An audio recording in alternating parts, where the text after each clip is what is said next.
अगर मैं बोलूँगा हो सकता है कुछ फेमिनिस्ट को गुस्सा आ जाए, फेमिनिज्म जाग जाए लोगों का, but girls are always privileged. एक और केस हैंडल किया था जो बहुत ज़्यादा प्रसिद्ध, बहुत ज़्यादा फेमस था। That was Palghar Sadhu case. Right. एक भाई के बारे में बात कर रहे थे, हाँ, वो कुछ निकला नहीं। ओके, इस पर बात करना चाहोगे आप? कि कोलकाता का न्यूज़ मेरे लिए बहुत शॉकिंग न्यूज़ था। कोलकाता इंसिडेंट में 150 ग्राम स्पर्म पाए गए। आप समझ सकते कितने लोग होंगे, कौन कौन शामिल होगा, क्यों छुपाया जा रहा है, क्यों इस चीज़ को बाहर आने नहीं दे रहे हैं। लव जिहाद पे मैं मेरा खुद का एक्सपीरियंस है, 2 एक्सपीरियंस है। लोग सोचते हैं कि लव जिहाद सिर्फ लड़कियों के साथ होता है, लेकिन यकीन मानिए मैंने देखा है लड़कों के साथ भी लव जिहाद हुआ है। कि आपने वो सोशल मीडिया पे क्यों डाला? आपको ऐसा क्या लेना देना था? आप क्यों पीछे पड़ रहे हैं? आपका मैटर है क्या? आप मुझे एक वो टॉपिक बता रहे थे अभी, आपने लव जिहाद के ऊपर बात हो रही थी, आपने बोला कि एक लड़के का भी है और एक लड़की का भी है। लड़की का क्या है?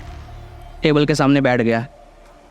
जैसे टेबल के सामने बैठता हूँ, ये मैं एक्सपोज कर रहा हूँ बैठता हूँ ओके, तो धीरे से हंसकर बोलते हैं मेरे को साहब जी कि साहब तुमच्याशी खोटा बोल दो यार, आपके क्लाइंट पर रेप केस भी है। शॉक हो गया, मैंने बोला ये तो मेरे साथ गेम हो गया।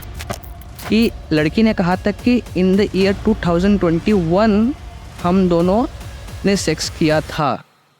मीन्स उसने झूठ स्टेटमेंट दिया था, उसको प्रेशराइज किया गया था ऐसा स्टेटमेंट देने के लिए। आपकी ने शादी कर ली, लड़की की किसी और जगह पे शादी हो गई, लेकिन आप यकीन नहीं मानेंगे लड़के का केस आज तक चल रहा है, क्योंकि उनका मकसद यही है होल एंड सोल कि जो भी हिंदुत्व का अस्तित्व है उसको मिटा दिया जाए। इंडिया में बहुत सारे लोग ऐसा बोल रहे हैं कि इंडिया में भी ये चीज़ हो सकती है। Is it possible? High possible. कब? देश बनने में 2 मिनट नहीं लगेगा भारत को। ऐसा क्यों? क्योंकि बीजेपी ही एक ऐसा स्रोत है, एक ऐसा सोर्स है जो हिंदुत्व को कॉन्फिडेंस दे रही है और हिंदुत्व को टिका के रखी है। आप एक चीज़ मुझे बताइएगा कि आपने ये वर्ड कब सुना? इन्होंने क्लियरली कहा था, अगर आप वो मुझे आज भी गूज़बम्स देता है। I am Hindu, I am mad Hindu.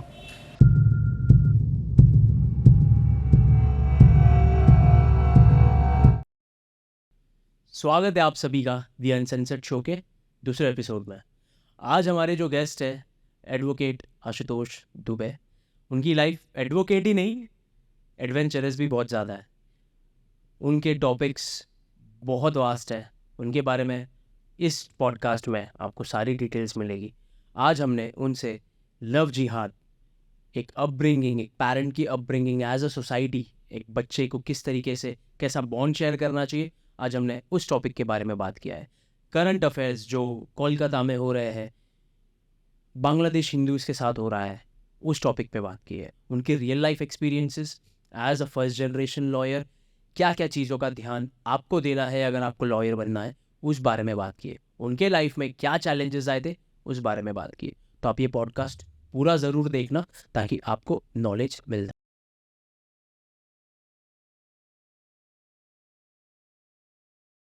Adventurous Ashutosh Dubey, advocate तो हो ही आप, लेकिन आपकी ज़िंदगी बहुत ज़्यादा एडवेंचर से गुजर रही है। ओके, मुझे आप ये बताओ पहले तो कि फेम से पहले एडवोकेट आशुतोष दुबे की ज़िंदगी कैसे थी? देखिए, फेम तो एक टेम्पररी रहता है, किसी के पास परमानेंट फेम रहता नहीं है। और उसके पहले की ज़िंदगी की बात करेंगे तो सर्वसाधारण ज़िंदगी, जैसे कि अगर हिंदुत्व के लिए आगे रहना, हमेशा कोई भी आवाज़ उठाना हो तो ज़मीनी स्तर पे बजरंग दल हो गया, आरएसएस हो गया, उनके साथ मिलकर कोई भी आंदोलन करना या फिर आवाज़ उठाना, ये मेरी आम जिंदगी थी। बट जब से एडवोकेट हुआ हूँ, कुछ चीज़ों पर पाबंदी लग जाती है। आप खुलकर चीज़ें सामने नहीं कर सकते क्योंकि आपके रिस्ट्रिक्शंस रहते हैं ऊपर से। तो एडवोकेट के पहले और एडवोकेट के बाद की ज़िंदगी में फ़र्क तो आए हैं, बहुत ज़्यादा फ़र्क आए हैं। आप कैसे टैकल करते हो सारी चीज़ों को? टैकल करना पड़ता है बिकॉज सोशल लाइफ और आपके प्रोफेशनल लाइफ दोनों को बैलेंस करना ये खाने का काम नहीं है। क्योंकि क्या रहता है कि आप सोशल लाइफ में कुछ भी बोल सकते हो और प्रोफेशनल लाइफ में थोड़ा सा रिस्ट्रिक्शन और बाउंडेशन आ जाते हैं, तो टैकल नहीं करेंगे तो बैलेंस नहीं हो पाएगा। वो तो बात है, राइट, एग्जैक्टली। वो बैलेंस करना बहुत मुश्किल है, इसी का नाम ज़िंदगी है जी। एक चीज़ मुझे जानना है, आप वो योगी जी से भी मिले हो जी, राइट, कैसा एक्सपीरियंस था आपका? देखिए, योगी जी से मिलना ये मेरा सौभाग्य है क्योंकि मैं बहुत पहले से, मैं हूँ उत्तर प्रदेश का, जौनपुर का हूँ। जी। और वहाँ की भूमि पर रहने के बावजूद मैं योगी जी से उत्तर प्रदेश में नहीं मिल पाया। उनसे मिलना मेरा महाराष्ट्र में हुआ। ये बहुत बड़ा सौभाग्य की बात है। क्या हुआ था कि बीच में पालघर इलेक्शन चल रहा था, राइट। तो हेमंत सावरा जी जीते हैं, तो उनके प्रचार के लिए योगी जी विरार में आने वाले थे। तो वसई जिला के जो अध्यक्ष होते हैं उनसे मैंने कांटेक्ट किया कि कुछ मिलने का चांसेस है क्या। तो उस पर भी सिलेक्शन होता है, मीन्स ऐसे आप किसी को भी चांस नहीं मिलता मिलने का। तो उन्होंने कहा कि ठीक है, हम आपका लिस्ट में नाम दे देते हैं, अप्रूव होने में टाइम लगेगा। तो उनका फ़ोन आया कि आप आ जाइए, हो गया है अप्रूव। तो उनसे मिलने से पहले जो उनके सुरक्षा के लिए वहाँ सिक्योरिटी लाइन थी, हर छोटी छोटी चीज़ चेक करना, जो हेलीपैड था वहाँ के आजू बाजू के सराउंडिंग चेक करना, आप कोई भी थैली लेकर जा रहे हो, कोई भी पेन लेकर जा रहे हो, वो भी अलाउड नहीं था। तो मेरे लिए बहुत बड़ी बात थी। और उन्होंने जब मेरा नाम पूछा कि आप क्या करते हैं, आपका नाम क्या है, मीन्स मेरे लाइफ का सबसे बड़ा एडवेंचर वही था कि मतलब योगी जी से मिला। नहीं, एक्चुअल में मतलब लोगों का ये सपना होता है कि योगी जी से मिलना। मेरा बहुत बड़ा सपना था। मैं कितने लोगों से सिफारिश भी किया था कि मुझे योगी जी से मिलना है। और बोलते हैं ना, लॉ ऑफ अट्रैक्शन, आप एग्जैक्टली। जिस बारे में सोचते हो वो आपको मिलता ज़रूर है। और मेरे साथ हमेशा वो हुआ है लाइफ में। बहुत ज़्यादा, मतलब मैंने एक्चुअली आपका जब सोशल मीडिया देखा, आप सोशल मीडिया पे भी बहुत ज़्यादा एक्टिव रहते हो। जी, राइट। एक्टिव रहना मतलब कैसा है कि सोशल मीडिया आजकल लोग निगेटिविटी फैलाने के लिए ज़्यादा यूज़ करते हैं, सोशल अवेयरनेस फैलाने के लिए बहुत कम यूज़ करते हैं, या फिर खुद को ज़्यादा प्रमोट करते हैं। बट मेरा ऐसा मानना है कि अगर आप सोशल मीडिया यूज़ कर रहे हैं तो आपका प्राइमरी इंटेंशन ये होना चाहिए कि सोशल मीडिया पे जो अभी बेसिक मुद्दे चल रहे हैं, रिसेंट मुद्दे चल रहे हैं, उस पर आवाज़ उठाए। एट्रोसिटीज हो रहे हैं, उस पर आवाज़ उठाए। अगर हम नहीं आवाज़ उठाएंगे तो हमको देखकर जो इन्फ्लुएंस हो रहे हैं ना, वो भी आवाज़ नहीं उठाएंगे। इसलिए सोशल मीडिया बहुत अहम चीज़ है। वो तो है। आप फर्स्ट जनरेशन लॉयर हो, राइट? जी इससे पहले आप एक्टिंग करना चाहते थे? जी पहले देखा है, मतलब जी, कुछ इसमें आप बताया भी आपने कि मैं क्राइम पेट्रोल भी कर चुका हूँ। क्राइम पेट्रोल, झांसी की रानी, FIR और डॉक्यूमेंट्री या फिर नाटक हो गया, करता था पहले मैं। फिर ऐसा सडन चेंज कैसे? देखिए, चेंज एज इन कैसा था कि ये जो लाइन थी इसमें आपको हमेशा काम मिलेगा, इसकी संभावना नहीं थी। और एक समय ऐसा आया कि मैं इसमें कंटिन्यूस बह गया था पूरा कि मुझे एक्टिंग करना है, मॉडलिंग करना है। बट एट अ टाइम मेरी मॉम ने मुझे बताया कि तेरे नाना जी का सपना भी है और मैं नहीं चाहती कि तू इस दलदल में फंसे। ये बहुत बड़ा दलदल है, एक बार इसके अंदर घुस गया तो बाहर नहीं निकल पाएगा। तेरी ज़िंदगी ख़राब होने वाली है, तेरी लाइफस्टाइल भी ख़राब हो जाएगी। और क्या था, फिर मैंने भी ये चीज़ सोचा कि आप रियल लाइफ में जो नाटक कर रहे हैं, एक्टिंग लाइफ में, वो मैं एडवोकेसी में आकर रियल लाइफ में एक्टिंग क्यों नहीं कर सकता।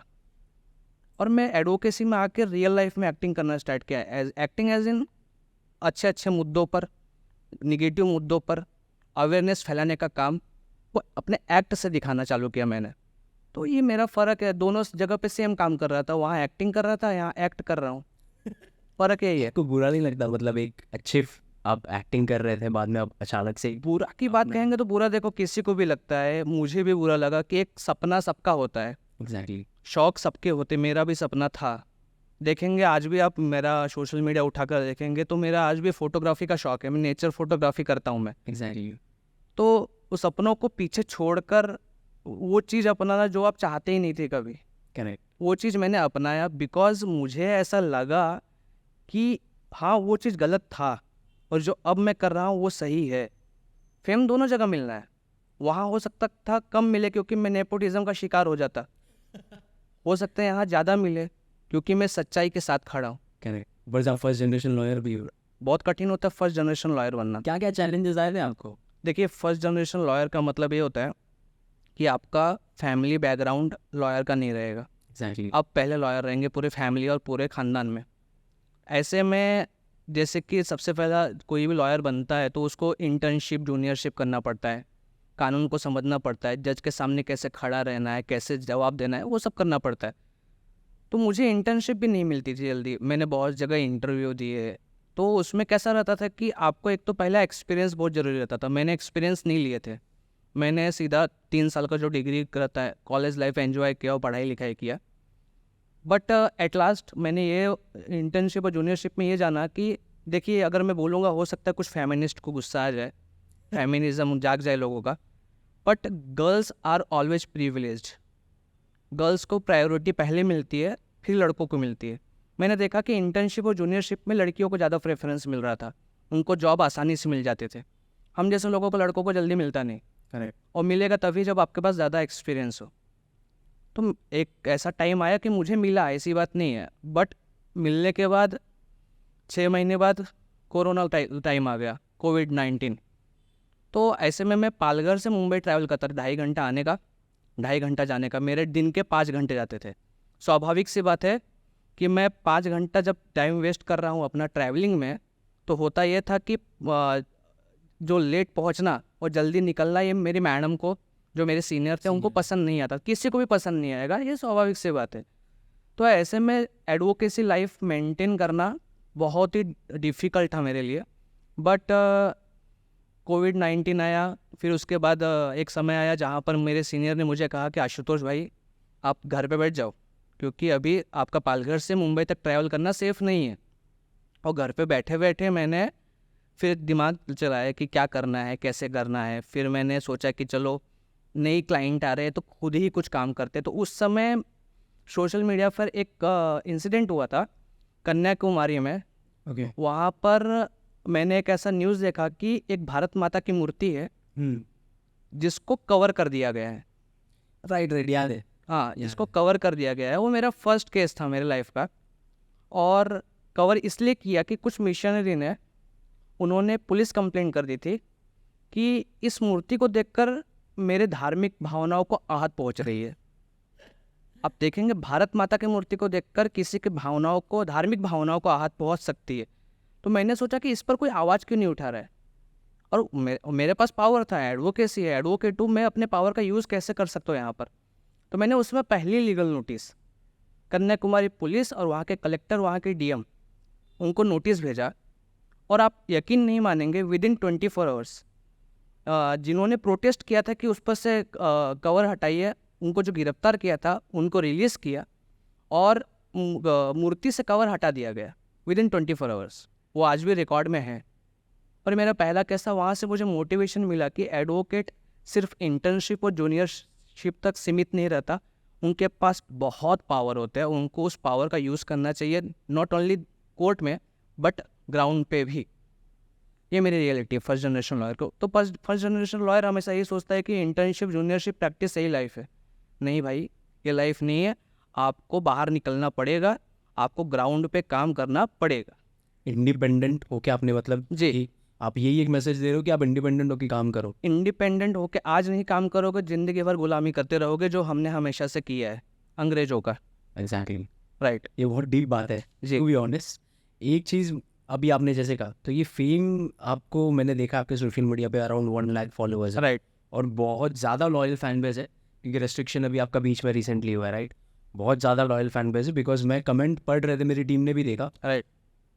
अनगिनत सेलिब्रिटीज़ के भी आए कि हाँ आशुतोष भाई, we can do it, we can do it. Right. आपने एक और केस हैंडल किया था जो बहुत ज़्यादा प्रसिद्ध, बहुत ज़्यादा फेमस था, that was Palghar Sadhu case. Right. Right, मैंने आपके बारे में मतलब और भी रिसर्च की, टीम ने भी की है। आप पता है, एक भाई के बारे में बात कर रहे थे, हाँ। वो कुछ निकला नहीं। ओके, इस पर बात करना चाहोगे आप? नहीं, मेरे को इसमें कोई संकोच नहीं है बात करने के, क्योंकि मैंने वो केस में लिखा है, तो बोलने पर भी मुझे कोई आपत्ति नहीं है। वो ऐसा दौर था कि उस समय उद्धव ठाकरे जी का सरकार था, और पालघर साधु हत्याकांड हुआ था। वहाँ पर उस हत्याकांड को लेकर बहुत अफवाहें फैली थी। किसी ने बच्चा चोर का नाम दिया, किसी ने धर्मांतरण का नाम दिया, किसी ने यह कहा कि वो लोग हमेशा चोरी करने आते थे गांव में। ओके। अब लोगों के अपने अपने अलग पर्सपेक्टिव हो सकते हैं, बट मैंने इस चीज़ पर, मुझे राष्ट्रीय विद्वत परिषद दिल्ली के एक पिटिशनर ने मुझे कांटेक्ट किया कि आप इस पर माननीय उच्च न्यायालय में पिटिशन डाले, PIL डाले। तो मैंने कहा ठीक है, मैं आपकी मदद करूंगा, और मैंने ये प्रो बोनो किया है। फेम के लिए बिल्कुल नहीं किया था। मैंने उस समय फेम का सोचा भी नहीं था कि लोग मुझे इस चीज़ पर इतना सपोर्ट करेंगे। मेरा ऐसा था कि हिंदुत्व मुद्दे पर आप अगर कुछ 1% भी कर लेते हो ना, तो आपका जीवन स्वार्थ है, आप एकदम बोलते ना मुक्ति पा गए। वैसा मेरा एक सोच था। तो मैंने उस हिसाब से PI डाला CBI की जांच के लिए। तब मुझे तथ्यों में ऐसा बात पता चला था कि वहाँ पर जब भीड़ थी, वो भीड़ लिंचिंग करने के बाद दादा आले ऐसा चिल्ला रहे थे। करेक्ट। अब वो दादा का जब मैंने पता किया था वहाँ पर कि वहाँ के स्थानीय लोगों का ऐसा कहना था सीपी लीडर है, उनका नाम बाहर आया था, तो वही मैंने बताया कि उनका उस चीज़ में क्या रोल था। अब ये पता करना कोर्ट का काम है, सीबीआई का काम है, सीआईडी का काम है। मैंने अपना काम किया, अब आगे उनके ऊपर है। स्टिल केस अभी भी चल रहा है? यस, आज भी चल रहे हैं। कुछ लोग कन्विक्टेड है, कुछ लोग बाहर है, कुछ लोग सुधार केंद्र में है, कुछ लोग पेरोल पे है। अब क्या कर सकते हैं, ये जुडिशियल सिस्टम है। अभी तो फिलहाल चेंज हो गया है राइट, आईपीसी को भी है। हाँ, लेकिन अप्लाई पुराने केसेस पे नहीं होगा ये। अभी जो नए केसेस आ रहे हैं उन पर हो रहा है वो। आईपीसी और बीएनएस में चेंजेस क्या है, मतलब आईपीसी बीएनएस बहुत बड़ा बदलाव आया है। आईपीसी में जो सेक्शंस थे वो टोटल सेक्शंस 511 थे, ओके, और बीएनएस में जो टोटल सेक्शन है वो 358 है। जो सेक्शंस थे ना उसको डिक्रीज कर दिया गया है, मतलब धाराएं घटा दी गई है, और प्राधान्य जो दिया गया है, जो Okay. हेट क्राइम रहता है ओके, और जो लिंचिंग रहती है उस पर ज़्यादा प्राधान्य दिया गया है। 21 सेक्शन जो है ना वो हेट क्राइम और लिंचिंग पर दी गई है, और टोटल 511 से 358 सेक्शंस कर दिए गए हैं। पहले क्या होता था, आईपीसी में सबसे ज़्यादा महत्व ना प्रॉपर्टी पे, अंग्रेजों का कानून था, 160 साल पुराना कानून है ये आईपीसी। तो अंग्रेजों ने ज़्यादा प्राधान्य प्रॉपर्टी पे दिया था, ज़मीनी पर दिया था, लाइक कि आप ट्रेस पासिंग हो गया, इंक्रोचमेंट हो गया, करेक्ट, क्योंकि उन लोगों के लिए प्रॉपर्टी वैल्यूएबल था पहले। इंसानियत और क्राइम वैल्यूएबल नहीं था, क्योंकि वो लोग कर चुके थे। अब क्या हो गया, सरकार ने 160 साल बाद जो कानून बदला है, इसमें इंसानियत और क्राइम को ज़्यादा महत्व दिया गया है, और प्रॉपर्टी को बाजू में रखा गया है, जो कि बेसिक चीज़ है, उस पर तो ऑब्जेक्शन जो रहेंगे उसको सॉल्व किए जाएंगे, लेकिन अभी फिलहाल इंसानियत को ज़्यादा महत्व दिया गया। ये बीएनएस कर रहा है। ओके, राइट, मतलब मेजर चेंजेस हुए हैं, बहुत अच्छे चेंजेस हुए हैं, और इसको सब लोगों को अपनाना चाहिए। मतलब कॉमन लोगों के लिए भी अच्छा है, मतलब ये? बहुत अच्छा है। उसमें एक सेक्शन है, सेक्शन 69, जहाँ पर जैसे कि इनडायरेक्टली अगर इस सेक्शन को बोलो तो ये लव जिहाद पे सेक्शन है। इनडायरेक्टली बोलूँगा, डायरेक्टली वो लव जिहाद नहीं बताता। ये मेरा पर्सपेक्टिव है, मेरा खुद का पॉइंट ऑफ व्यू है। सेक्शन 69 क्या बोलता है कि अगर आप किसी को फेक प्रॉमिस कर रहे हो मैरिज के लिए, ओके, और आप उसके साथ रिलेशनशिप में जाते हो, रिलेशनशिप में रहने के बाद, और रिलेशनशिप में रहकर आप फिर बाद में उसको डिच कर दो, ब्रेकअप कर दो या फिर छोड़ दो, तो आपको 10 साल की सज़ा हो सकती है।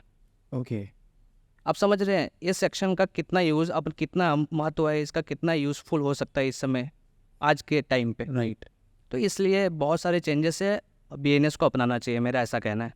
अच्छा, बीएनएस के ऊपर राइट, मतलब अच्छे चेंजेस है राइट, क्योंकि आप देख रहे हो बांग्लादेश में, मतलब कोलकाता में भी हुआ है। देखिए कोलकाता का न्यूज़ मेरे लिए बहुत शॉकिंग न्यूज़ था। ऐसे न्यूज़ तो मेरे ख्याल से हर हफ्ते, हर महीने, हर साल हम देख रहे हैं, लेकिन ये वाला दिल दहलाने वाला केस था। मैं आज भी उसको देखा, उसके बारे में जांच की मैंने। आप समझेंगे नहीं कि मैं खुलकर बात कर सकता हूँ। हाँ बिल्कुल। जब एक मेल फीमेल सेक्स करते हैं तो नॉर्मली जो स्पर्म रेशो रहता है वो 5 to 50 ग्राम्स रहता है, right? 5 to 15 right, 15, sorry, right, इतना रहता है ना। कोलकाता इंसिडेंट में 150 ग्राम स्पर्म पाए गए लड़के के अंदर पोस्टमार्टम रिपोर्ट में, और वो बॉडी दी भी नहीं, मतलब नहीं दी। उनको दिखाया ही नहीं गया है। आप समझ सकते कितने लोग होंगे, कौन कौन शामिल होगा, क्यों छुपाया जा रहा है, क्यों इस चीज़ को बाहर आने नहीं दे रहे हैं, कौन शामिल है इसके अंदर, किसको छुपाया जा रहा है? कुछ तो बहुत बड़ा इसके अंदर कॉन्स्पिरेंसी है, जिसको बाहर निकलना और समाज को न्याय दिलाना बहुत ज़रूरी है। बोला जाता था कि आज के टाइम पे शिक्षा ऐसा माध्यम है जहाँ पर इंसान अपने आप को बचा सकता है, लेकिन अगर प्रोफेशनल लाइफ में ही अगर किसी महिला के साथ ऐसा होगा तो कहाँ आप सुरक्षित रह पाएंगे फिर? जब यहाँ नहीं तो कहाँ? तो मैं कहता हूँ, मेरा खुद आपके दर्शकों से अपील रहेगा कि इस मुद्दों पर आवाज़ उठाओ, क्योंकि अगर प्रोफेशनल लाइफ में ही अगर महिलाएं सुरक्षित नहीं तो कहाँ सुरक्षित है, और ऐसे में क्या करना चाहिए? अभी तक सरकार ने अभी तक कुछ जवाब दिया नहीं है, बिकॉज सब लोग वही प्रोटेस्ट कर रहे हैं। बहुत बड़ा प्रोटेस्ट हुआ है वहाँ पे। प्रोटेस्ट हुआ, उसके बाद ये आपने कल का शायद न्यूज़ नहीं देखा होगा। प्रोटेस्ट हुआ, प्रोटेस्ट होने के बाद वहाँ के जो टीएमसी के लोग हैं या फिर वहाँ के जो स्थानीय लोग हैं उन्होंने वापस वायलेंस क्रिएट किया है। जो प्रोटेस्ट कर रहे थे उनको भगाया, तोड़-फोड़ की कॉलेज के सामने। या आपने शायद कल का ये ये कल का न्यूज़ मैंने देखा, बट टीएमसी के ऐसा है, ओके राइट। तो कहीं ना कहीं ये जो वायलेंस हुआ कल, इससे भी साबित होता है कि किसी को छुपाने की कोशिश की जा रही है या फिर कुछ तथ्य छुपाने की कोशिश की जा रही है। रियलिटी प्रॉपर इन्वेस्टिगेशन होगा, कोर्ट, पुलिस या फिर सीबीआई, देखा जाएगा। अभी उनके हाथ में है, हम तो सिर्फ टिप्पणी कर सकते हैं, अपना ऑब्जर्वेशन, अपना पॉइंट ऑफ व्यू दे सकते हैं। करेक्ट। एक चीज़ मेरे को ना, ये आपकी बातों से एक चीज़ मेरे को ये भी पता चली कि आपने अभी जैसा कहा, ये सेम केस जैसे जो एविडेंस छुपाना, एविडेंस को ये करना, मैंने टेम्पर करना। हाँ, मैंने एक चीज़ देखी थी एक पॉडकास्ट में, सुब्रमण्यम स्वामी जी, सुशांत सिंह राजपूत, हाँ, उन्होंने ओपनली केस कहा में था। भी ऐसा ही हुआ था। वो ओपनली बोल रहे थे हाँ। कि मुझे केस करूँ कैसे, एविडेंस ही नहीं। एविडेंस ही नहीं है। आप सुशांत सिंह राजपूत की बात कर लीजिए, पालघर साधु की बात कर लीजिए। पालघर साधु के केस में सीबीआई जांच का आदेश देने से पहले बहुत वक्त लगाया। आप यकीन नहीं करेंगे, उन वक्तों में जो अक्यूज्ड या फिर उनके साथ देने वाले लोग हैं ना, सबूत मिटाने में मेरे ख्याल से 2 दिन से 4 दिन लगते हैं। यहाँ केस साल भर चलता है। तो मेरे ख्याल से सबूत मिटाना आजकल के लिए बहुत आसान हो गया है और इस पर सरकार को थोड़ा नज़र देना चाहिए, मेरा ऐसा मानना है। क्योंकि ये ट्रेंड होते जा रहा है। राइट। हर केस में जितने भी कॉन्स्पिरेसी, प्रॉब्लम कैसा है मालूम है क्या, ये सोशल मीडिया ऐसा चीज़ है ना कि इंसिडेंट रोज़ हो रहे हैं, ऐसा नहीं कि नहीं हो रहे हैं, लेकिन कोई इंसिडेंट को ज़्यादा हाईलाइट कर दिया जाता है, इसलिए वो सोशल मीडिया के थ्रू हाईलाइट हो जाता है। अदरवाइज़ ना, देश में रोज़ एक इंसिडेंट कॉन्स्पिरेसी वाला हो रहा है जो बाहर नहीं आ रहा है। समाज के डर से माँ बाप छुपा ले रहे हैं या फिर रिश्तेदार छुपा दे रहे हैं। सोसाइटी बहुत महत्वपूर्ण है इसके अंदर। रिश्तेदार क्यों छुपाएंगे? समाज, सोसाइटी क्या कहेगी, समाज क्या कहेगा। अभी समझ लो किसी के घर में किसी की बेटी के साथ कुछ इंसिडेंस हुआ है और उस इंसिडेंस को उसने माँ बाप के सामने बयां किया, उसके माँ बाप सीधा से कहेंगे, बेटा अगर तू इस चीज़ को बाहर लाएगी तो हो सकता है तेरी शादी कल को ना हो, तेरे पीछे और भी छोटी बहनें हैं, हो सकता है उनकी भी शादी ना हो, इसलिए इसको हो सकता है तो भूल जा, हम लोग ये जगह छोड़ देंगे और कहीं और जाके नई लाइफ स्टार्ट करेंगे।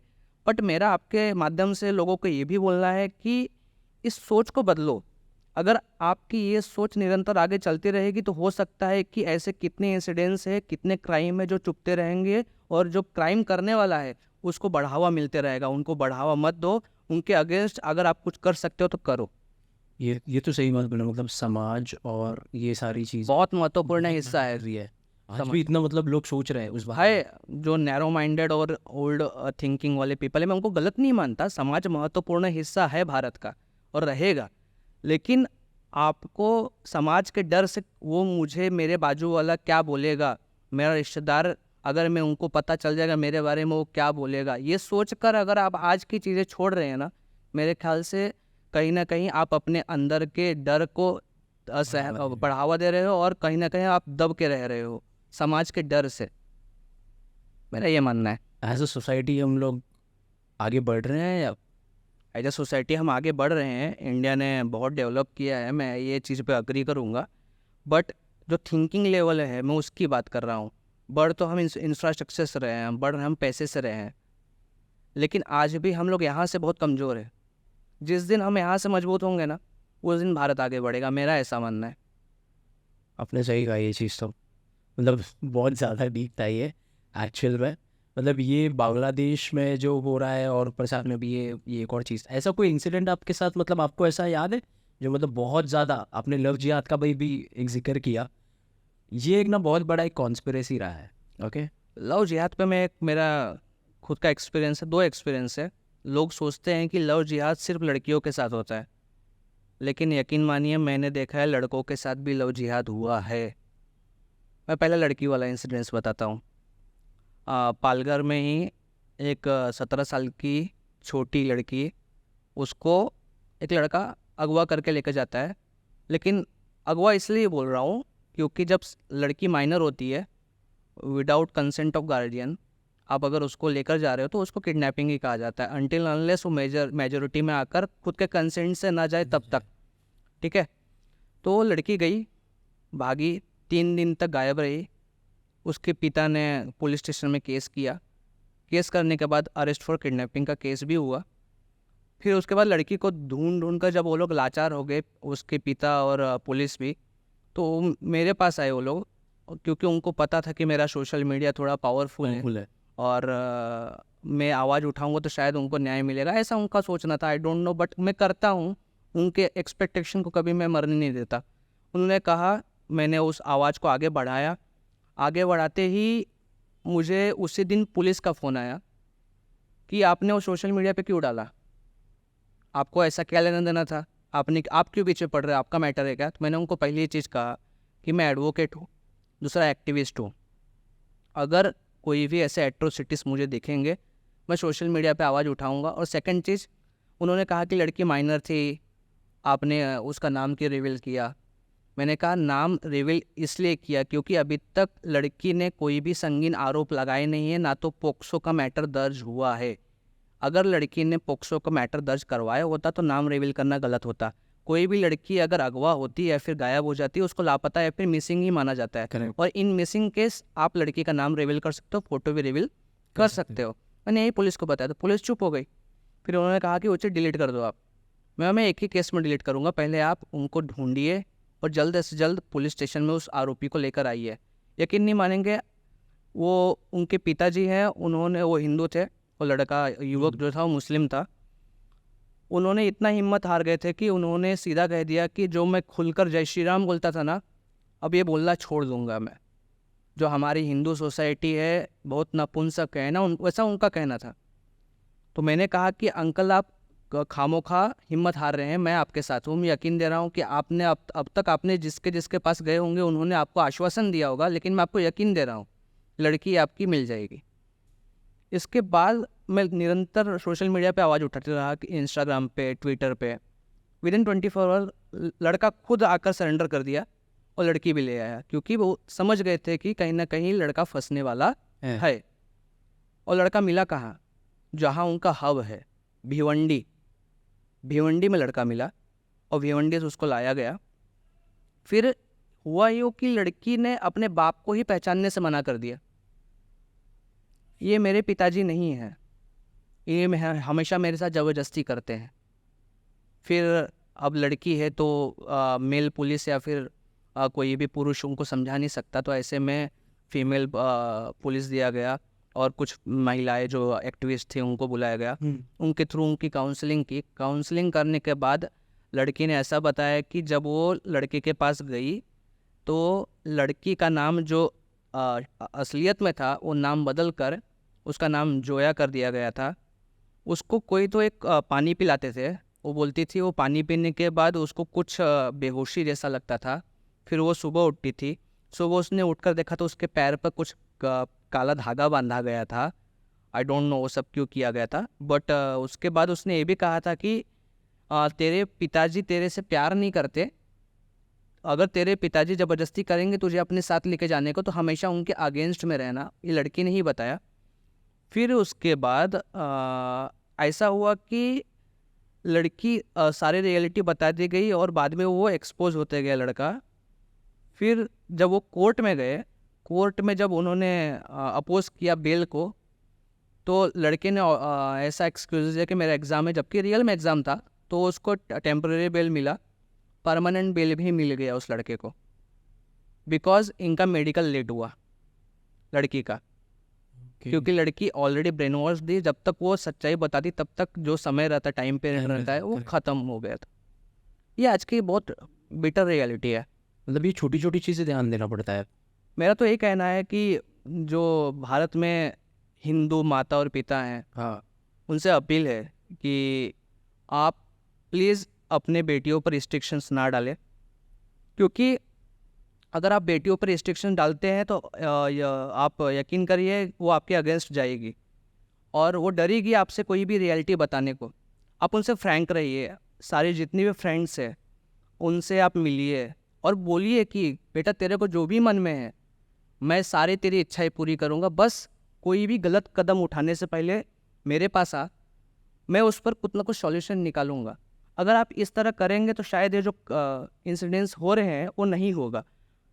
आजकल क्या करते हैं माता पिता कि अपने बेटियों को दबा के रखते हैं, इससे बात मत किया कर, वो ऐसा है वो ऐसा है। और जब आप कॉलेजेस में जाते हो ना तो वहाँ कुछ अलग ही माहौल रहता है। आजकल वेस्टर्न कल्चर लोगों ने ज़्यादा अपनाया है, तो उनको ये हिंदुत्व, ये जो तिलक एंड ऑल, इस पर बिलीव नहीं है। जय श्री राम के नारा क्या होता है, आजकल कितने कॉलेजेस और स्कूल में विरोध होते हैं इसके।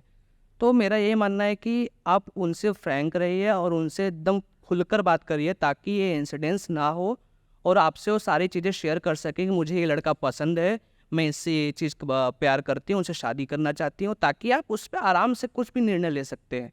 हार्श मत होइए प्लीज़। आप मुझे एक वो टॉपिक बता रहे थे अभी, आपने लव जिहाद के ऊपर बात हो रही थी, आपने बोला कि एक लड़के का भी है और एक लड़की का भी है। लड़की का क्या है? देखिए, लड़के वाला जो इंसिडेंस है मैंने खुद एक्सपीरियंस किया है अपनी लाइफ में। लाइक मेरे ऊपर नहीं, मैंने केस सॉल्व किया है। ओके। आपको बताना चाहूँगा कि एक मुस्लिम लड़की थी, हिंदू लड़का था, दोनों आपस में प्यार करते थे। और फिर ऐसा समय आता है कि मुस्लिम लड़की के घर वालों को पता चल जाता है उनके प्रेम के बारे में। फिर उन्होंने ऐसा डिसीजन लिया कि लड़की को शादी करके विदा कर देते हैं किसी और के साथ, मतलब उनके ही समाज के साथ, उनके सोसाइटी कम्युनिटी के साथ। फिर लड़की ये सुनने के बाद कहीं फ़रार हो जाती है। फिर उसके प्रेमी को पता चलता है, लड़के को। वो लड़का खुद उस लड़की को खुद अपने घर पर बैठकर, उसने अगवा नहीं किया है, घर पर बैठकर लड़की को कॉल करता है, कहाँ है तू? लड़की बताती है मैं कहाँ हूँ। वो जाता है, उसको लेकर खुद आता है। लेकर आने के बाद वो अपने घर पे पहले लेकर जाता है लड़की को, फिर उनके माँ बाप को फ़ोन करता है कि आपकी जो लड़की है यहाँ हमारे पास है, वो भाग गई थी, हम लोग उसको लेकर आए हैं। तब तक पता चलता है कि लड़के के ऊपर ऑलरेडी अरेस्ट फॉर किडनैपिंग का सेक्शन लग चुका है। फिर पुलिस उसको बोलती है कि तेरे ऊपर नॉर्मल सेक्शन लगे, डरने की बात नहीं है। तो उसका 2-3 दिन आराम से जाता है। फिर चौथे दिन फिर पुलिस उसको प्रेशराइज करती है कि भाई पुलिस स्टेशन में आ, स्टेटमेंट लेना है तेरा। तो शायद उसको कुछ लगा कि यहाँ कुछ गड़बड़ है, तो उसने मुझे कांटेक्ट किया। मैंने बोला एक काम करो, पुलिस का नंबर मुझे दो, मैं पुलिस से व्यक्तिगत रूप से बात करता हूँ। फिर जब मैंने पुलिस से बात की, उसने कहा कि सर कुछ नहीं है, सिर्फ 363 का सेक्शन है, मैं उसके हिसाब से स्टेटमेंट लूँगा फिर छोड़ दूँगा। मैंने भी बोला थे तो नॉर्मली ऐसा ही बात, कुछ होगा नहीं इसके अंदर। ओके। मैं लड़के को लेकर पुलिस स्टेशन गया और ये किडनैपिंग मतलब लड़की खुद के मर्जी से गई थी। उसके 5-6 दिन के बाद लड़के को लेकर पुलिस स्टेशन गया, टेबल के सामने बैठ गया। जैसे टेबल के सामने बैठता हूँ, ये मैं एक्सपोज कर रहा हूँ, बैठता हूँ, ओके। तो धीरे से हंसकर बोलते हैं मेरे को साहब जी कि साहब तुमच्याशी खोटा बोल लो, मतलब साहब तुमसे मैंने झूठ बोला। ओके, ये पुलिस वाला बोल रहा है? हाँ, मैंने बोला क्या झूठ बोला? आपके क्लाइंट पर रेप केस भी है। ओह, शॉक हो गया। मैंने बोला ये तो मेरे साथ गेम हो गया। मैंने इतना विश्वास किया, अपने क्लाइंट को लेकर आया पुलिस स्टेशन में ताकि स्टेटमेंट देके सुरक्षित बाहर निकल जाए। फिर जब मैंने बोला ठीक है, लग गया रेप केस, ओके, अब बोलता है सीसीटीवी लगा है। मैं हाँ चलो आओ बाहर आओ। बाहर गए, डायल पैड खोलता है मेरा। मैंने बोला बोलो, तो उसने बोला मोबाइल लाओ। डायल पैड खोला, उस पर 1 प्रेस करता है। मैं क्या इतना लगेगा? मैं कितना 1000? बोलता है पागल है क्या साहब तुम ही, मतलब पागल हो क्या साहब तुम? तो फिर 1 लाख, एक पेटी लगेगा। मैं ठीक है, मैंने अपन मिडिल क्लास फैमिली है, तुमको सोच कर बोलना चाहिए, ये क्या बोल रहे हो? मैंने पुलिस को बोलता है आप उसमें रख लो ना आधा। और ये 1 लाख क्यों लगेगा? लड़के को बाहर आज रात को अरेस्ट ना करे इसलिए, जो संगीन धाराएं लगी हैं उसके ऊपर, उससे टेम्पररी सुरक्षित बाहर भेजने के लिए, टेम्पररी सेव करने की। हाँ हाँ, कि आप बाहर चले जाओ टेम्पररी। तो उसके बाद मैंने कहा देख भाई तुझे जो लेना है ना, मैं समझ गया। इस समय लड़का भी फंस चुका है और इस समय मेरे हाथ में भी कुछ नहीं है, और बाप चाहेगा नहीं किसी का भी कि मेरा बेटा एक रात के लिए पुलिस स्टेशन बैठे। मैंने ये भी पूछा कि मैं उसको कल का कल निकलवा लूँगा, आप रेडी हो क्या? उन्होंने कहा नहीं, मैं 1 मिनट भी बैठने नहीं दे सकता उसको अंदर। उनके पिता का कहना था। अब फिर मैंने लगा क्या करेंगे, मैं उसको चाहिए तो मैं दे दूँगा, कोई भी पिता वो चाहेगा ये। क्योंकि गलत आरोप लगे हैं, कोई भी नहीं चाहेगा कि गलत आरोपों पर मेरा कोई भी बेटा उसका सज़ा भुगते। जो उसने बराबर सोचा, फिर उसने दिए कुछ पैसे। फिर उसके बाद हम लोग ने कोर्ट में एंटिसिपेटरी बेल का एप्लीकेशन किया। उस एप्लीकेशन को भी 10 दिन गए बेल मिलने पर। आफ्टर 10 डेज लड़के को बेल मिला, क्योंकि जो आरोप था कि लड़की ने कहा था कि इन द ईयर 2021 हम दोनों ने सेक्स किया था। अब 2021 में जब हम गए हिस्ट्री में, एट द टाइम वो दोनों 17 साल के थे, मतलब माइनर थे, दोनों माइनर से। इट मीन्स उसने झूठ स्टेटमेंट दिया था, उसको प्रेशराइज किया गया था ऐसा स्टेटमेंट देने के लिए। आप सोचेंगे कि लड़की ने यह आरोप 2021 के बाद 2023 में क्यों दिया? 2023 का केस है जी। कहीं ना कहीं आप भी मैनिपुलेट हुई है लड़की, ये आप समझेंगे। आफ्टर 2 इयर्स को इतना बड़ा आरोप नहीं लगाएगा किसी भी लड़के पर। ये कोर्ट ने समझा और लड़के को बेल दिया। बेल मिलने के बाद, बेल के पहले लड़की के माँ ने खूब बहुत अपोज किया कि लड़के को फांसी होनी चाहिए, इसको ये दे दो वो दे दो, बट बेल हुआ। फिर उसके बाद हमें ये भी पता चला, जब हमारा केस, क्योंकि कोई भी केस इतना जल्दी सॉल्व नहीं होता, तो लड़की ने शादी कर ली। लड़की की किसी और जगह पे शादी हो गई, लेकिन आप यकीन नहीं मानेंगे लड़के का केस आज तक चल रहा है। और लड़की खुश सफ़र कौन कर रहा है? लड़का। लड़का। क्यों?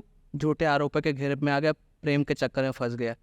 एक लव जिहाद, ये जो वर्ड है ना, ये 2 शब्दों से बना है। लव इंग्लिश शब्द मतलब प्रेम, इश्क, और जिहाद मतलब अपने मकसद में किसी भी हद तक जाकर मकसद को कामयाब करना, मतलब जिहाद होता है। लड़की तो कामयाब हो गई ना, वो तो खुश है अपनी ज़िंदगी में। एग्जैक्ट। फंसा कौन? जिहाद के चक्कर में लड़का फंसा। आज उसको सफ़र कौन कर रहा है? लड़का कर रहा है। अब यकीन नहीं मानेंगे, शरिया लॉ में सीधा सीधा लिखा है कि लड़की अगर 16 साल की हो ना, उसकी शादी कर देनी चाहिए। और इसलिए अगर आप लव जिहाद के केसेस उठाकर देखेंगे ना, जो शादी के रेशो है हिंदू लड़कियों का, वो माइनर का ज़्यादा है, एडल्ट का कम है। एडल्ट थोड़ा होशियार होते हैं, माइनर ज़्यादा होते हैं। मैंने खुद के लाइफ में भी एक्सपीरियंस किया, जितने मैंने केस एक्टिविज़म किए लव जिहाद के चक्करों में, इसमें माइनर लड़कियों का ज़्यादा इन्वॉल्वमेंट है और पोक्सो केस ज़्यादा लगा हुआ है। ये होता है लव जिहाद।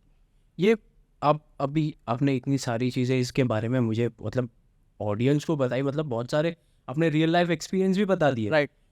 मैं ये जानना चाहता हूँ कि ये प्रोसेस स्टार्ट कहाँ से होता है? मतलब ऑनलाइन ऐसा कोई प्लेटफॉर्म, मतलब सबसे ज़्यादा इन्फ्लुएंस कहाँ होते हैं लोग? बहुत अच्छा सवाल पूछा, मैं भी इस मुद्दे पे बात करना चाहता था। देखिए, सबसे बड़ा अगर कोई जड़ है लव जिहाद को कामयाब बनाने का, तो उसमें सबसे बड़ा हाथ सोशल मीडिया का है। और सबसे प्राइमरी सोशल मीडिया अगर कोई आता है तो इंस्टाग्राम रील।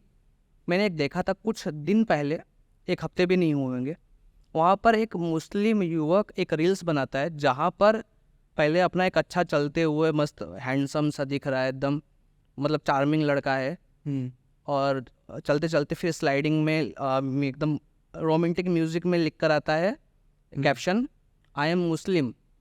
बात ठीक है, और आगे वीडियो देखा, बट फिर दूसरे स्लाइड में बट लिख कर आता है। फिर अचानक से वो लड़का गायब, और क्या चालू होता है? राधा कृष्णा जी, पार्वती महादेव जी, और ऐसे जितने भी कपल गॉड्स हैं उनके वीडियोस आने चालू हो गए। But I worship this gods. अच्छा। हाँ, आप समझिए, आप ये भी एक तरह का जिहाद है। आप समझिए इस चीज़ को, उसने वो वीडियो क्यों डाला है। मैं समझता हूँ कि अगर आप उस वीडियो को, आगे एक महिला होके, एक लड़की होके, युवती होके उस वीडियो को देखेंगे ना, आप खुद अट्रैक्ट हो जाएंगे। मैं खुद थोड़ी देर के लिए खुश हुआ, अंदर से खुश हुआ, बदलाव तो है लड़के में। फिर सोचा मैंने, नहीं ये बदलाव नहीं है, ये ट्रैप है, ये लव ट्रैप है। अगर इस चक्कर में कोई लड़की फंस जाती है, उससे बातचीत करना चालू करती है, वो तो यही सोचेगा ना, कि लड़की ये सोचेगी कि मेरा अब्दुल अच्छा है, ये अब्दुल उन जैसा नहीं है। फिर आखिर में क्या होता है? जो हिंदू लड़की छिपकली दिखता है, कॉकरोच दिखता है, वो देखकर पूरे घर में हंगामा मचा देती है, चिल्ला देती है। उनको उनसे डर नहीं लगता जो फ्रिज में काट काट के रख देते हैं और सूटकेस में बांध के फेंक देते हैं। सोचने वाली बात है ये। अभी भी वक्त है कि इन सब ट्रैप से बचो, ताकि हमारी जो आगे की पीढ़ी हो उनको आप अच्छे मैसेज दे पाओ। वक्त है, वक्त अभी भी गुजरा नहीं है, बहुत कुछ चेंज कर सकते हैं हम लोग आपके माध्यम से, और आप खुद भी इसको अवेयरनेस के थ्रू फैला सकते हैं जब आप इस वीडियो को अगर देख रहे होंगे तो। आप इतना ओपनली बात करते हो, ओके, मतलब एक्चुअल में बहुत ज़्यादा ही डेयरिंग आप बात करते हो। आपको डर नहीं लगता? देखिए, डर थ्रेट नहीं आता है आपको? डर की बात कहेंगे तो मैं रामायण, महाभारत, भागवत गीता को मानने वाला व्यक्ति हूँ। मृत्यु सबकी तय है एक दिन, सबको अपने समय पर जाना है, जिसका समय पहले से ही तय है कि उसकी मृत्यु उस समय होगी। तो डर इंसान को किस चीज़ से लगेगा? पहला चीज़ मृत्यु से लगेगा, जो चीज़ मुझे नहीं है। हाँ, ये बात अलग है, मेरी फैमिली उस चीज़ से डरती है, मेरी फैमिली को डर है कि मेरे बच्चे को कुछ हो ना जाए, उस चीज़ का डर लगा रहता है। डरता मैं अगर किसी चीज़ से हूँ तो अपने फैमिली से हूँ, कि मेरी फैमिली मेरे बारे में, मेरे को लेकर, मुझे लेकर चिंतित ना हो कि भाई ये बहुत वायलेंट हो रहा है, बहुत ऐसा एक्सट्रीम एक्शन ले रहा है। वो चीज़ मैं कम किया हूँ। अगर मेरा हिस्ट्री उठा के देखेंगे, पहले ज़्यादा वायलेंट था, अभी कम वायलेंट हूँ, जस्ट बिकॉज ऑफ फैमिली। अगर नहीं रहे तो बहुत कुछ कर जाऊँ, बट फैमिली बहुत इंपॉर्टेंट हिस्सा होती है, जिसके वजह से आपको बैलेंस करके चलना पड़ता है। सब कुछ, थ्रेट्स आते हैं, ट्रोलिंग आते हैं, सब बैलेंस करके चलना पड़ता है। और किसी की जीवन और मृत्यु किसी के हाथ में नहीं होती, सब ऊपर तय होता है। बहुत ज़्यादा, मतलब ये कन्वर्सेशन, एक चीज़ मुझे बस जानना है, आप जिस तरीके से आपने अभी ये लव जिहाद का कॉन्स्पिरेसी आपने क्लियर किया, ठीक है, अब एक डिबेट ये चलती है ना कि राइट विंग बोलता है ये हो रहा है, लेफ्ट विंग बोलता है ये नहीं हो रहा है, और अगर हो रहा है तो दोनों तरफ से हो रहा है। ये लेफ्ट विंग और राइट विंग, इनमें चलते ही रहता है ये चीज़। देखिए, लेफ्ट विंग और राइट विंग ये दो अलग अलग कॉन्सेप्ट है, दो अलग अलग नरेटिव का। जहाँ राइट विंग इस मकसद में लगा रहता है कि वो प्रूव करने, डिफेंड करने में लगा रहता है, ये चीज़ है, इसको आपको मानना पड़ेगा, नहीं ये चीज़ हो रहा है। लेफ्ट विंग इस मकसद में लगा रहता है कि ये चीज़ है ही नहीं, आप लोग कुछ भी कॉन्सेप्ट उठा के ला रहे हो। वो लोग उस चीज़ को स्वीकारते ही नहीं, क्योंकि उनको पता है वो अगर स्वीकार लेंगे कि वो चीज़ है तो ये इम्पैक्ट लेफ्ट इकोसिस्टम पे होगा। यहाँ इकोसिस्टम चलता है, लेफ्ट इकोसिस्टम, राइट इकोसिस्टम। आपको बताना चाहूँगा कि अगर साउथ इंडिया एक ऐसा स्टेट है जहाँ पर आध्यात्मिक जो चीज़ें हैं उधर ही होते हैं, जहाँ हिंदू का प्रचार प्रसार अगर हुआ था अच्छे से, जो टेम्पल्स, पुराने जो मंदिरें हैं वहीं पर है। और इस समय अगर ज़्यादा एंटी हिंदू गतिविधियाँ हो रही हैं ना, उसी स्टेट में हो रही हैं। क्यों? गौर करने वाली बात है कि इस समय जो वहाँ सरकार भी है वो भी एंटी हिंदू ही है, क्योंकि उनका मकसद यही है, होल एंड सोल, कि जो भी हिंदुत्व का अस्तित्व है उसको मिटा दिया जाए। क्योंकि अगर एक हिंदू को प्रेरणा मिलती है तो अपने स्रोत को, अपने सोर्सेस को देखकर, आप अगर मंदिर जाएंगे आपको एक पॉजिटिव वाइब आती है, आपको कॉन्फिडेंस मिलता है, आपको अंदर एक होप्स मिलता है कि लाइक हाँ, मेरी ज़िंदगी में जो चीज़ नहीं हो रहा है, मेरे सामने मेरे प्रभु हैं, वो चीज़ अब हो जाएगा। अगर वही नहीं बचेगा आपके पास, आपको होप्स कौन देगा, आपको कॉन्फिडेंस कौन देगा? ये चीज़ उनको पता है, और इसीलिए वो अस्तित्व को मिटाने के लिए तुले हैं। इस चीज़ का ध्यान आपको रखना है। यही लेफ्ट इकोसिस्टम करता है, आपके अस्तित्व को मिटा देता है, सीधा सीधा बोलते हैं ये चीज़ नहीं है, और हम क्या करते रहते पूरा दिन? डिफेंड। ये चीज़ है नहीं, हमारे साथ ये हुआ नहीं, हम इतने सहनशील है नहीं, हमारे साथ अत्याचार बहुत होता है। आप कब नैरेटिव फैलाओगे? आप कब वोकल होोगे? आप कब मुद्दे उठाओगे? आप कब अवेयरनेस फैलाओगे? इतने सारे बलिदान हुए हैं, ये किस लिए हुए हैं? इसलिए नहीं हुए कि आप चुप रहो, इसलिए हुए हैं कि अब भी वक्त है, आवाज़ उठाओ, नहीं तो जो हिंदू सोया है ना, ज़िंदगी भर के लिए सो जाएगा। फिर आगे क्या होगा बांग्लादेश में आप देख रहे हैं। बांग्लादेश बहुत बड़ा इशू चल रहा है। बिल्कुल। इंडिया में बहुत सारे लोग ऐसा बोल रहे हैं कि इंडिया में भी ये चीज़ हो सकती है। Is it possible? High possible. कब? आपको मैं बताना चाहूँगा, ऐसा नहीं कि मैं बीजेपी समर्थक हूँ इसलिए ऐसा बोल रहा हूँ, लेकिन बीजेपी के अलावा आपके पास कोई भी अल्टरनेटिव पार्टी नहीं है जहाँ आप, अगर समझ लो, एक सिनेरियो हम लोग ऐसा सोचते हैं कि भारत में ऐसा होगा नहीं कभी, आपको बताना चाहूँगा ऐसा होगा नहीं कभी, बीजेपी कभी हारेगी नहीं। इन केस अगर बीजेपी हार जाती है आपके कमियों की वजह से, तो बांग्लादेश बनने में 2 मिनट नहीं लगेगा भारत को। ऐसा क्यों? क्योंकि बीजेपी ही एक ऐसा स्रोत है, एक ऐसा सोर्स है जो हिंदुत्व को कॉन्फिडेंस दे रही है और हिंदुत्व को टिका के रखी है। आप खुद एक मेरे से सवाल पूछ रहे हैं, मैं आपसे एक सवाल पूछना चाहूँगा कि अगर आप मानिए चलो मान लीजिए बीजेपी हार जाती है और बीजेपी हारने के बाद राहुल गांधी मतलब कांग्रेस सत्ते में आ जाता है, तो क्या जो बीजेपी काम कर रही थी वो राहुल गांधी उस चीज़ पे ही आगे कैरी फॉरवर्ड करेंगे या फिर जो बीजेपी ने काम किया है उसको मिटाने की कोशिश करेंगे? मेरे ख्याल से आप नहीं जवाब दे पाएंगे, एग्जैक्टली। नहीं दे पाएंगे, लेकिन आपको अंदर पता है इसका जवाब, आपको फाउंडेशन आई एग्री, इस आपके ऑडियंस भी समझ लेगी इस बात को मैं क्या कहना चाह रहा हूँ। बहुत सारे लोग रिलेट कर पा रहे हैं इस चीज़ से। समझिए अब भी वक्त है। ऑल्टरनेटिव, आप ये बोल रहे हो ऑल्टरनेटिव एक्चुअल में नहीं है? नहीं मेरे लिए नहीं है। मैं अगर अभी मुझे सोचना हो कि मैं बीजेपी पार्टी छोड़कर किसी और पार्टी को समर्थन दूँ, मेरे नज़र में कोई भी पार्टी नहीं है जो हिंदुत्व के लिए खड़ा रहे। रोटी आई नो महंगा हो जाएगा, प्याज महंगा हो जाएगा, टमाटर महंगा हो जाएगा, लेकिन जब जान ही में सस्ती हो जाएगी, इंसान ही जाता रहेगा, तो फिर मेरे ख्याल से बहुत हमारे लिए कठिन हो जाएगा अपने सर्वाइव करना अपनी ज़िंदगी को लेकर। और मैं सर्वाइव तभी कर पा रहा हूँ क्योंकि मेरे पीछे बैकअप है पार्टी का, हमारे पीछे, हमारे देश के पीछे बैकअप है पार्टी का। बहुत लोग अग्री नहीं करेंगे, बहुत लोग अग्री करेंगे जिन्होंने सफ़र किया, जिन्होंने लाइफ एक्सपीरियंस किया है। हाँ, जो सेक्युलरिज्म पे ज़्यादा बिलीव करते होंगे, जो सेक्युलर होंगे, वामपंथी होंगे ना, उनके लिए ये सब मजाक लग रहा होगा, आई एग्री। बट जब उनके पर बीतेगी ना, वो भी इस चीज़ पर अग्री करेंगे, ये लिख कर देता हूँ मैं आपको। ये एक चीज़ जो सेक्युलरिज्म ये वर्ड अभी जब से मोदी एरा आया है, ओके, 2014 के बाद बहुत ज़्यादा सुनने मिला, सेक्युलर सेक्युलर सेक्युलर। क्यों मालूम है? इसका बहुत शॉर्ट एंड स्वीट आंसर दे रहा हूँ मैं। पहले ना बस मुस्लिम मुस्लिम मुस्लिम होता था, इसलिए ना पता नहीं चलता था सेक्युलरिज्म, क्योंकि वो तो चलता है उन लोगों में, तो क्या सेक्युलरिज्म का पूरा भंडार भरा हुआ है। अब हिंदू हिंदू होने लगा ना, इसलिए मुस्लिम मुस्लिम भी हो रहा है, इसलिए सेक्युलरिज्म इसलिए आ जाता है कि जो हमारे बटे हुए हिंदू हैं, कुछ लोगों से पूछोगे तो मैं भी ग्रामीण हूँ, लेकिन वो कुछ लोगों से पूछोगे आप कौन हो, तो पहले वो भारतीय नहीं बोलेंगे, अपने आप को हिंदू नहीं बताएंगे, पहले अपनी कास्ट बताएंगे। मैं ब्राह्मण हूँ, मैं बनिया हूँ, मैं विश्वकर्मा हूँ, अदर कास्ट बताएंगे। जिस दिन भारत में आप बोलना चालू कर दोगे कि मैं भारतीय हूँ, मैं हिंदू हूँ, मेरे ख्याल से तभी बदलाव होगा, अदरवाइज़ बटे रहोगे, कट्टे रहोगे। बांग्लादेशी हिंदूज, आपने एक इमेज देखा होगा कि लोग टेंपल को प्रोटेक्ट कर रहे हैं, राइट, ठीक है, वहाँ पे भी एक नैरेटिव सेट हुआ है, ठीक है, लेकिन क्लियर कीजिए टेम्पल को प्रोटेक्ट कौन कर रहे हैं, मुझे Exactly. बताइए।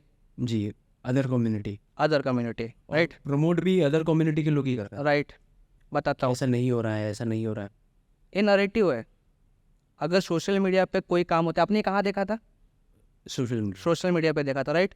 सोशल मीडिया सबसे बड़ा प्लेटफॉर्म है नरेटिव फैलाने का, और नरेटिव में सबसे फेक नरेटिव में अगर सबसे आगे भारत देश में कोई है तो लेफ्ट इकोसिस्टम है। वही इंसान मंदिरों को उद्ध्वस्त करके, वही इंसान आपको दिखाएंगे कि हम मंदिरों को बचा भी रहे हैं, ताकि जो उनकी बुराइयां हैं उस बचाने के इंसिडेंट्स को लेकर छुपा सके।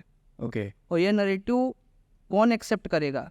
जो कट्टर हिंदू हैं वो तो एक्सेप्ट नहीं करेंगे, लेकिन जो सेक्युलरिज्म पे बिलीव करते हैं वो वाकई में बिलीव कर लेंगे कि हाँ वो कम्युनिटी मंदिर की सुरक्षा कर रहा था। हाँ, कुछ लोग खराब थे, जैसे बोलते हैं ना मेरा अब्दुल, ये वाला अब्दुल अच्छा है, वो कुछ लोग खराब थे, कुछ लोग बुरे थे, उन्होंने बुरा काम किया, कुछ लोग अच्छे थे, उन्होंने अच्छा काम किया, लेकिन ये जस्ट एक नरेटिव है जिसके जाल में कुछ लोग फंस रहे हैं आज भी, और फंसते रहेंगे अगर इन्होंने नरेटिव को ब्रेक नहीं किया तो।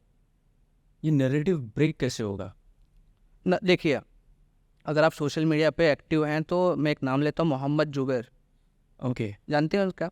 नहीं, मोहम्मद जुबैर अल्ट न्यूज़ के फैक्ट चेकर हैं। फैक्ट चेक, ओके, हाँ, ये लेफ्ट इकोसिस्टम को ज़्यादा प्रमोट करते हैं। अच्छा। फैक्ट चेक भी किसको करेंगे? समझ लीजिए कि मैं राइट विंग हूँ, मैंने कोई पोस्ट किया और वो पोस्ट समझ लीजिए 6 महीने पुराना है, लेकिन मैं रिसेंट इंसिडेंट्स दिखाकर उसको प्रमोट कर दिया ताकि हिंदुत्व जाग सके लोगों का। लेकिन वो बंदा क्या करेगा? वो आपके ट्वीट को उठा लेगा, अपने वेबसाइट पर डालेगा और लिखेगा दिस क्लेम इज़ फेक, बिना कुछ करे। बिना कुछ करे। और उसका इकोसिस्टम इतना मजबूत है ना, उसको इतनी फंडिंग आ रही है ना, आप उसका सोशल मीडिया उठा के देखिए, ये वैसा नहीं है कि कुछ छुपाने वाली बात है और मैं बिना मतलब का नाम लेकर बोल रहा हूँ। खुल्लम खुल्ला हो रहा है, उसका सोशल मीडिया उठा कर देखना। जो बियर उसका यूज़र नेम है, वो अपने अकाउंट पे फैक्ट चेक करके इतने ज़्यादा सीधा लोगों से, पब्लिक से फंडिंग उठा रहा है ना, और लोग उसको सपोर्ट भी कर रहे हैं, जिसमें हिंदू भी शामिल है। हमारे हिंदू ही शामिल है उसके अंदर। वो कौन है? उनको सेक्युलर है वो लोग। इसको बोला जाता है नरेटिव। नरेटिव आप, जैसे कि मैं अगर बोल दूँ यहाँ पर कि मैं हिंदुत्ववादी पे ज़्यादा सपोर्ट कर रहा हूँ, मेरे अच्छे खासे फॉलोअर है जो मुझ पर यकीन कर लेगी। कल को अगर मैंने ये चीज़ बोल दिया ना, वो लोग अपना लेंगे कि नहीं आशुतोष दुबे ने कहा था ना, तो ये सच होगा। आपका इन्फ्लुएंस जो आप करते हो लोगों का ना, वो बहुत मायने रखता है कि किस तरह इन्फ्लुएंस कर रहे हो। अगर सही इन्फ्लुएंस करोगे तो आपकी पब्लिक भी सही इन्फ्लुएंस होगी, अदरवाइज वो आप जो कर रहे हो ना वही करेगी पब्लिक। ये चीज़ है। जुबैर, मोहम्मद जुबैर। मोहम्मद जुबैर, फंडिंग भी अपने तरफ से हो रही है। बहुत सारे लोग हैं ऐसे। फंडिंग एज इन आप जैसे नहीं किया, मैं बोल रहा हूँ अगर जैसे मैं कोई चीज़ काम कर रहा हूँ, जैसे समझ लीजिए मेरा सिर्फ सोर्स ऑफ इनकम ही एक वेबसाइट है, ओके। मेरा सोर्स ऑफ इनकम ही सिर्फ सोशल मीडिया है। अगर मैं कंटिन्यूअस उस पर सिर्फ लगा हूँ 24 घंटे वही चीज़ कर रहा हूँ, वही चीज़ कर रहा हूँ, तो वो ऐसा दिखाता है कि राइट मैं इतना कर रहा हूँ तो आप लोग मुझे फाइनेंशियली सपोर्ट करें। That is funding. ओके। हाँ, तो पब्लिक उसको 500, 1000, 2000, 4000, उसके मिलियंस में फॉलोअर है। आप सोचिए उसको कितना पैसा मिलता होगा। और भी लोग होंगे ऐसे? होते हैं, बहुत लोग होते हैं। आज कितने कीटो पे चल रहा है, कीटो तो आप जानते होंगे ना, हाँ, वहाँ पर भी बहुत स्कैम चल रहे हैं। राइट। ओके। होते हैं, फंडिंग के नाम पर स्कैम्स चलते हैं और लोग उस पर बिलीव करते हैं। एक 500 रुपये, 1000 रुपये कमाने में नहीं इंसान मेहनत कितना करता है, लेकिन आसानी से आप किसी को डोनेशन देते हैं। सही जगह डोनेशन दीजिए नहीं, जिसको नीड हो। आप वहाँ देकर क्या कर लेंगे? वो नैरेटिव फैलाएगा, वो उसको पैसा मिल रहा है। आप किसी गरीब को दीजिए अगर देने का बहुत शौक है आपको तो, लेकिन आप गलत जगह अपना एनर्जी और अपना पैसा ही वेस्ट कर रहे हैं। Okay. Advocate adventurous Ashutosh Dubey जब खुद को प्रो हिंदुत्ववादी कहता है, ओके, डरने मतलब आप एक चीज़ मुझे बताइएगा कि आपने वर्ड कब सुना? हिंदुत्व वर्ड मैंने माननीय श्री बाला साहब ठाकरे इनसे सुना था। इन्होंने क्लियरली कहा था, अगर आप, वो मुझे आज भी गूज़बम्स देता है। अगर आप उस वीडियो को लगाओगे, सिर्फ ज़्यादा नहीं, 3 सेंटेंस में या फिर 3 वर्ड में कहा था उन्होंने, I am Hindu, I am mad Hindu. ये बहुत बड़ी बात है। अगर आप, वो सिर्फ लोगों को सुनने में एक वीडियो शब्द दिखा है। लगेगा, एक सेंटेंस लगेगा, लेकिन अपने आप में ही एक बहुत बड़ा उदाहरण है लोगों के लिए कि जब तक एक आप मैड हिंदू यानी एकदम जज्बे वाले पागल हिंदू नहीं बनोगे ना, तब तक हिंदुत्व की सुरक्षा आप नहीं कर पाओगे। आप मुझे बताइए, महाराष्ट्र में ये स्थिति है कि आज महाराष्ट्र में भी लव जिहाद हो रहा है, और इस पर माननीय श्री लगा रहा हूँ उद्धव ठाकरे जी, वो टिप्पणी नहीं कर रहे हैं, ना तो सपोर्ट में उठ रहे हैं। लेकिन अगर यही माननीय श्री बाला साहब ठाकरे जी होते, क्या ऐसा हो, किसी की हिम्मत भी हो पाती है ऐसा करने का? मेरे ख्याल से सोच भी नहीं पाता। हिंदुत्व मुझे वहाँ से सीखा हूँ मैं, तब आज हिंदुत्व की कीमत पता है। एज अ सोसाइटी आपने इतना ज़्यादा नॉलेज, मतलब एक लड़की के परिवार को, एक लड़की को कैसे रहना चाहिए और एक परिवार को उस लड़की से और उस लड़के से कैसे बिहेव करना चाहिए, उसका प्रॉपरली नॉलेज दिया है। अब मैं आपके वापस से जर्नी पे आऊँगा, जो एडवोकेसी की जर्नी है। आप जो है फर्स्ट जनरेशन लॉयर थे, बिल्कुल। ठीक है, तो क्या क्या डिफ़िकल्टीज आपको आई थी? और अगर कोई करना चाहता है लॉयर, ओके, जो फर्स्ट जनरेशन हो, उसको क्या क्या चैलेंजेस आ सकते हैं और उसको टैकल कैसे करना है, अब उसके बारे में थोड़ा बता दो। देखिए, जो फर्स्ट जनरेशन लॉयर है ना, उनको मैं सिर्फ एक ही मैसेज देना चाहूँगा कि अक्सर क्या होता है कि आई अग्री कि आपकी फैमिली बैकग्राउंड के फाइनेंशियल जो भी प्रॉब्लम है, जिसके वजह से आप मजबूर होके कॉर्पोरेट लाइफ में चले जाते हैं, कॉर्पोरेट लाइफ में। बट अगर आप एडवोकेट हैं तो कॉर्पोरेट लाइफ ऑफिस लाइफ रहता है, जहाँ पर आपको 8 घंटा 12 घंटा काम करना पड़ता है। मैं नहीं मानता ये एडवोकेसी का हिस्सा है। एडवोकेसी का क्या मतलब होता है, प्रैक्टिसिंग का क्या मतलब होता है, जब आप प्रैक्टिस करते हो, केसेस हैंडल करते हो, जज के सामने खड़े रहते हो, तो आपके अंदर कॉन्फिडेंस आता है कि जज के सामने कैसे बात करना है, कौन से शब्दों को कैसे उपयोग करना है। एट द टाइम वो प्रैक्टिसिंग कहा जाता है। और जब पैसे वाली बात आती है कि जब इंटर्नशिप और जूनियरशिप कोई भी फर्स्ट जनरेशन लॉयर करता है तो उसको स्टाइपेंड कितना मिलता है, 3,000 रुपया, 5,000 रुपया। उसमें तो आपका रहन सहन या फिर परिवार तो चलेगा नहीं, आपका पर्सनल जो खर्चे वो भी नहीं चल पाएंगे, जहाँ तक आज के मैं बात करूँ तो। ऐसे में बहुत लोग होप्स ना छोड़ देते हैं, पैसे तो मिल नहीं रहे। और पैसे दूर की बात है, इंटर्नशिप और जूनियरशिप दूर की बात है। लोगों को यहाँ तक कि ज़्यादातर तो जो मेल कैंडिडेट होते हैं, मेल इंटर्न और जूनियर रहते हैं, उनको जल्दी नहीं मिलता जॉब। उनको कोई जल्दी इंटर्न पे और एज ए इंटर्न या एज ए जूनियर नहीं लेता। बहुत एक्सपर्ट, बहुत नॉलेजेबल रहता है, जो एक्सपीरियंस्ड रहता है ना, उसको ही लोग लेते हैं। तो ऐसे टाइम पे मेरा एक ही मानना है कि आप अपने आप को एडवर्टाइज ज़्यादा करो, अपने आप को पॉलिश करो, पढ़ो live law, bar and bench, ये पढ़ो, जो पुराने केसेस है, जजमेंट है, वो पढ़ो।